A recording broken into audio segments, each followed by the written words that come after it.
I'm Greg Costello. And I'm Anthony Shenna.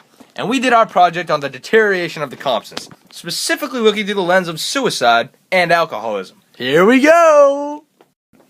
On page 174, we see Faulkner begin to set the theme with words like darkness and silence.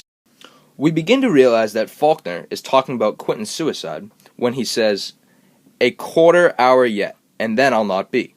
The peacefulest words.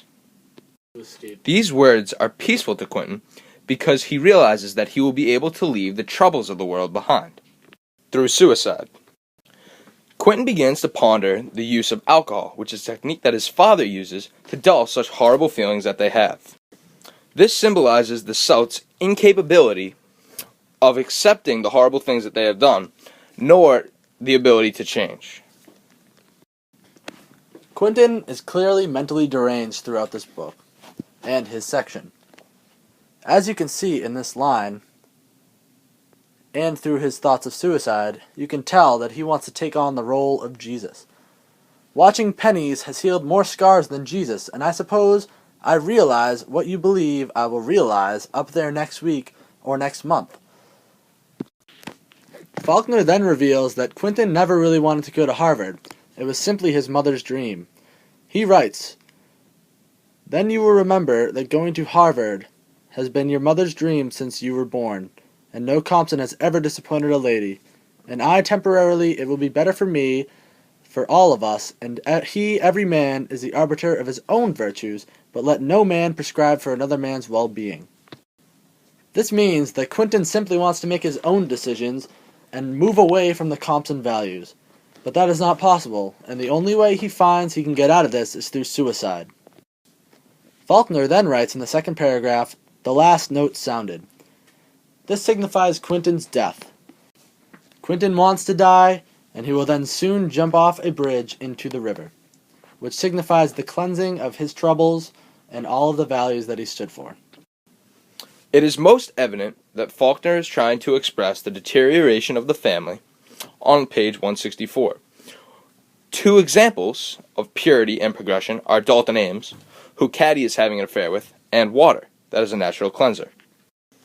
Quentin had just gotten into a fight with Dalton Ames, which symbolizes that Quentin, or the South, is unable to accept progression. After the fight, Quentin was bloodied and tried to cleanse himself with a rag that he then stained the water with.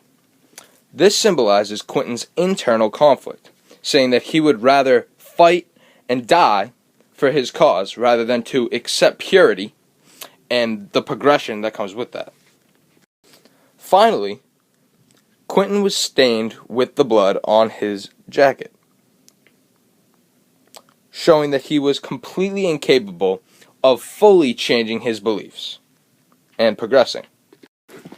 Quentin is a young man on the verge of becoming an adult in his society. Dalton Ames is an older man who Caddy has an affair with. Dalton Ames proves his dominance over Quentin by asking him, "How old are you?" This shows that Quentin is too young to make his own decisions and can't, therefore, get over his troubles. When Dalton Ames asks Quentin what his name is, he says, "My mouth didn't say it at all." "I'll give you till sundown," Dalton Ames said, and then Quentin promptly says that his name is Quentin, which shows that he now no longer has any control, and this adds to the motif of his suicidal thoughts. Quentin then goes on to ask Dalton Ames, "Did you ever have a sister, did you?"